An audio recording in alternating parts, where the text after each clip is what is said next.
I'm Tom Kashul. I'd like to say, I was going to start with what I do for my business, but I'm the husband of Mary and the father of Tom, Joe, Julia, Nicholas, the brother of Bill, Steve, Debbie, Laura, Susie, and the son of Bill and Christine Kashul. So that's my primary mission in life. My job is I'm Director of Telecommunications for the American Medical Association.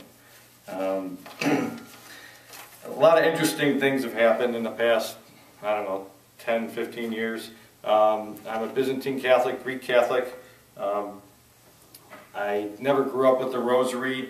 It's part of our Greek Catholic faith. We didn't have a lot of like Roman Catholic catechism, but went to Medjugorje in 1999, 98. Priest friend of ours gave us a book on Medjugorje. We read it. Ended up asking my wife, "Do you want to go to Medjugorje?" And she read the book and she said, "Yeah, how are we going to go? How are we going to do this?"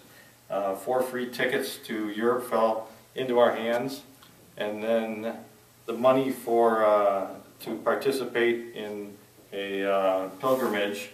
I needed the money for a pilgrimage, so I'm at work and I've got this sheet of paper and it's going to be about $3,800, even though I have the tickets to Europe already. And I'm with there. I've got a team of people. I'm in telecommunications. I've been in telecommunications my whole life, since I was a kid. And so my team's with me, and they say, "You fill this thing out. You've got this form that you have to fax in, and you need $3,800 and you don't have it. What are you going to do?" And I said, "Well, 4 tickets fell into our hands. If Our Lady wants us to come to Medjugorje, we'll fax this off and let God put it in God's hands." So I fax the thing off. I'm carrying a pager. They're like, "Come on, we have to go to lunch." So we all go to lunch. While we're in lunch, my pager goes off. I get 1 message, 2 messages, 3 messages. We come back from lunch, we're in the telephone room, and I listen to my voicemail message, and I said, "You guys have to hear this." And I play it on speaker, and I do consulting and side jobs. I put in business phone systems on the side besides my regular job. I have a lot of little doctor's offices and that. And there's a side job, an offer for a side job on the first call. And second message, another side job. Third message, third side job. I've never got 3 side jobs in a row, and the money that came in was basically going to total the money we needed to go to Medjugorje. So out of nowhere, all of a sudden, the guys were like, "No way that happens." So it was Our Lady's intention that we went to Medjugorje. Growing up in the Greek Catholic Church and Ukrainian Catholic Church, we went to confession maybe once a year at Easter. Priests were always there. We grew up with confession. We went to communion every Sunday, went to church. With my mother, we went to Holy Days. But after we got married, we went every Sunday and we brought our kids. But I still got into that maybe once a year confession then. Went to Medjugorje, made a great confession, went to Mass every day, said rosaries, learned the rosary before I went to Medjugorje. Went to the Medjugorje webpage and printed out how to pray the rosary and kind of memorized that. And it kind of changed my life in work and everywhere. I ended up saying rosaries. I used to hear the Sisters of the Resurrection. I worked there for 18 years. How the sisters would go travel across the country and they'd say rosaries in the car. And I'm like, how could they do that? It would be like torture. They're to say rosaries for 8 hours. How can you do that? Now I drive to work every day and I say a rosary. And I got a new job downtown, I say a rosary. Learned that through the rosary and through Medjugorje. I learned prayer with the heart. In the book on Medjugorje, they talk about, Mary talks about learning to pray with the heart. It took me 2 years to learn prayer with the heart. But, through time and the rosary, I learned prayer through the heart. I had difficulties at work. I got a new boss, and he was driving my world upside down. I built everything. I had built a bunch of the hospitals. I tied them all together. I got this new boss, and he comes in and says, "Sorry, you're not doing any of that anymore. You're in charge of any of that. You're going to go, we'll figure out what you're going to do." I started praying for that guy every day. That's what started me on the rosaries every day on the way to work. Turns out that we became friends. Had another boss after he left, so I learned pray for your enemies and they become your friends. Another boss prayed for every day. We got along right at the beginning. She ended up turning around. She had different ideas for me. and she ended up going away. So I learned, pray for your enemies and God will either make your friends or turn them away. So get another boss, and we're getting along great. There's some other situations that were at work that weren't good, and I've been there like 18 years, and I could not get out of the situation, and I couldn't afford to lose my job or leave my job. So one of the things I learned in Medjugorje that they talk about was going to confession at least once a month. So after Medjugorje, I started going to confession once a month, and actually a real neat thing, it's a secret some of us know here at St. Paul. Thursdays, does anybody know about Father Peter being here Thursdays between 3 and 5? It's a well-kept secret. Father Peter Armedio, an Opus Dei priest, is here. Not that all the other priests aren't great in the confessional, but he's here between 3 and 5 on Thursdays. And Father Peter gave me some great advice. He said, go to Christ in the Eucharist and ask Him to help you with your problem. So basically, that happened, that wasn't at a 3 to 5, but that was at Mass. So I started going to Mass every day, and at 7 in the morning at St. Mary of the Angels, before Mass, you can go to confession. And Father Peter said, go to Christ in the Eucharist. I went to Christ in the Eucharist, and I said, there's nothing I can do with this thing at work. What can I do? I can't, I give it to you. There's nothing I can do. I'm done. Take it. I can't do anything with it. And 6 months later, I had a new job, had a new company, and everything just was going fantastic. Unbelievable. About 2 years into that, I work now for the AMA. I'm Director of Telecommunications. And I brought in one of my people from Resurrection, another guy that went to Northridge, prays the rosary, go to confession often. Him and I go to Mass every day. And we ran into a situation when I was at Resurrection at the end of the year, and I was also with the military, I was in the Air Force, and at the end of the budget year, you would spend all your money. So they would give you that much money next year. And at Resurrection, I used to spend the money and then I'd pick a project. Okay, I've got $20,000 here. We're going to order $20,000 worth of equipment, and then I'm going to put a new phone system in New Jersey with that money that's meant for expenses or whatever, and then, you know, when it comes to next year and I get reviewed, hey look, I took money that was from last year and I replaced the phone system and they need it and everything else. So at the AMA, I ordered $20,000, $25,000 worth of equipment, end of the year. And I tell my boss about it, he said, sounds like a good idea. And in February, this is November, all my equipment's come, sitting in the phone room, and in February, the accounting department calls and said, you can't do this. There's $25,000, you need to return all that equipment. That's capital equipment, you can't expense that. You have to return this stuff. Just call the company, and they said, we're going to let you return 10,000 of it. There's 15,000 you have to keep, you have to buy. My boss says, I don't have 15,000 for you, for this stuff. What are you going to do? We're going to have to go down to the VP and talk to him. Go home, lament, tossing and turning, getting rosaries and praying. Went to, on the way down to work, went to St. Mary of the Angels, went to the confessional, talked to the priest, a little spiritual direction in the confessional. What am I going to do there? What did the priest tell me?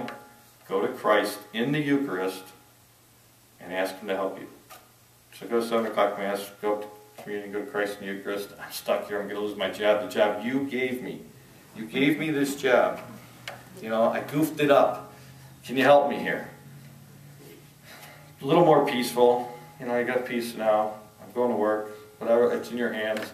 I don't know what's going to happen. 10 o'clock in the morning, I get a phone call from the accounting department of that company. They had been doing an audit.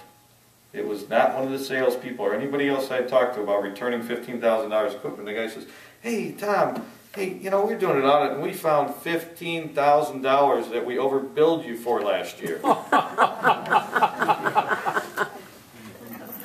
3 hours after going to Mass and going to confession and going to Eucharist. So my experience that I share with you and how my faith affects my work is that I learned through Medjugorje, through the Rosary, Mass every day. My mother used to go to Mass every day. One of the reasons I started going, besides Jerome Zarnik going from an Opus Dei guy, going a lot, going often and bringing me with, was that Mom used to go to Mass every day. And when Mom got sick, got a new hip, and wasn't moving, she stopped going to Mass every day. And Dad would go to Mass on Sundays, but things started happening in our families. This one lost their job, one of my siblings. This one had this problem, this one had this problem. The other two married, started fighting. You know, all these things started happening. I said, Dad, you know, boy, it's really interesting, Dad. What? And I said, you know, things have been going haywire for about 6 months. Mom stopped going to Mass every day. And I said, you know, isn't it amazing? Do you see? Look at this, this, this. And Dad just looked at me. Dad started going to Mass every day, and everything smoothed out again. Everyone always at work used to say, Tom, you could fall into a tar pit and walk out on the ladder and wearing a white suit with a $100 bill in your hand. We attribute that to Mom going to Mass.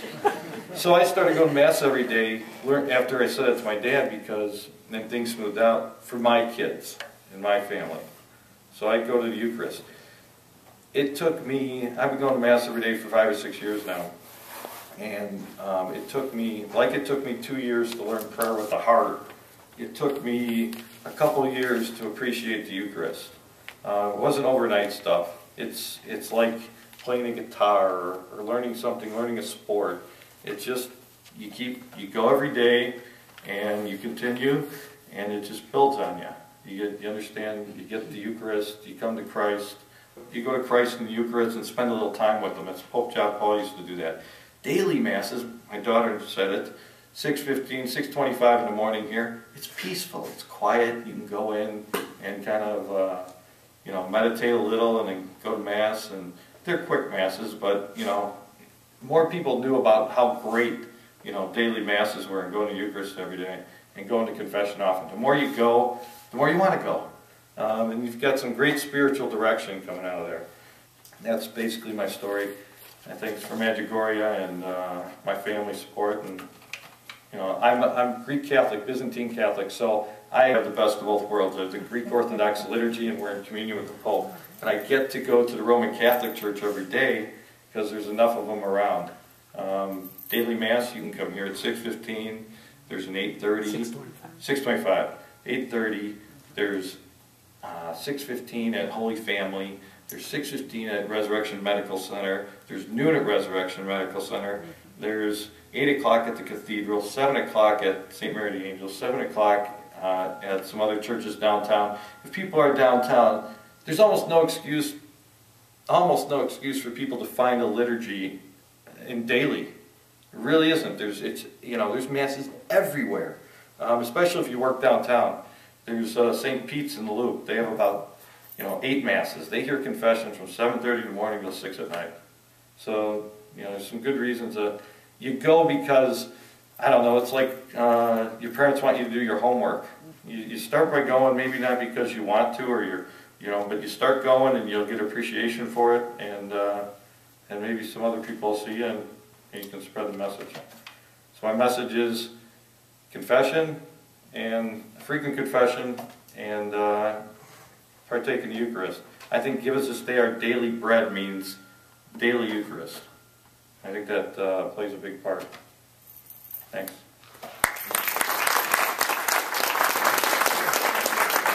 Any questions? I've got a question. Okay, so obviously you have a lot of faith. I don't know if you always had that faith. Was it like when you went to Medjugorje, was your faith increased, or can you tell us a little bit about that? Medjugorje. Medjugorje is really neat. We brought my wife and I and 2 of our kids, 2 older boys at the time, where they were young. They were 8 and 10. And what was neat about Medjugorje was everybody was walking around praying rosaries. You'd have groups of people. It's become more commercial, but you just have groups of 10 people walking down the street saying a rosary, and you pass another group going the other way saying a rosary. It was just something really special about it. Excuse me. I may have gone there. I may have gone there looking for. You read the book and you heard of people seeing miracles of the sun and stuff like that. Didn't see any of that when I was in Medjugorje. I think I've seen the miracle of the sun a couple of the times here. Of course, you have to be in a state of grace is one of the things you end up with. Sometimes you're just in a spiritual mood, and I've seen the miracle of the sun on the way to work downtown as an answer to like praying, and all of a sudden I'd see something go on with the sun and be like, wow, okay, thanks, I know you're talking to me. So Yes, a good confession leads to everything. We were talking to Father Peter about exorcism and stuff like that. And this, the exorcist for the Diocese of Chicago, the former exorcist, said a good confession is like 10 exorcisms. So I guess that's what I got. One of the big things I got out of Medjugorje. I got made a great confession. This priest said to me in Medjugorje, he said, "That's the best confession I've ever heard." He was a young new guy, but you know, hey, that's what I got out of it. They sent us there, and then just the idea that you could pray in public. And saying rosaries in the car now, I guess when I started, I was just saying Our Fathers and Hail Marys, and you know, I didn't really Hail Marys, and I wasn't really meditating upon the mysteries. So I guess through Medjugorje, I learned how to pray the rosary. I learned the prayer with the heart. Interesting story. I got a lady who says it takes time to learn all this stuff.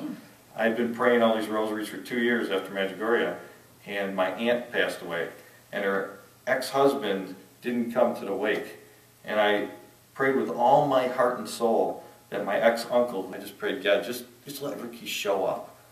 So in the morning I come to the Nelson Funeral home here, and there's a squad car front. I think Park Ridge Police must stop by because Ricky used to work for the Park Ridge Police, and then he's in Oak Brook. And I come in, and my dad goes, "Ricky's here." I'm like, "Yes, thank you."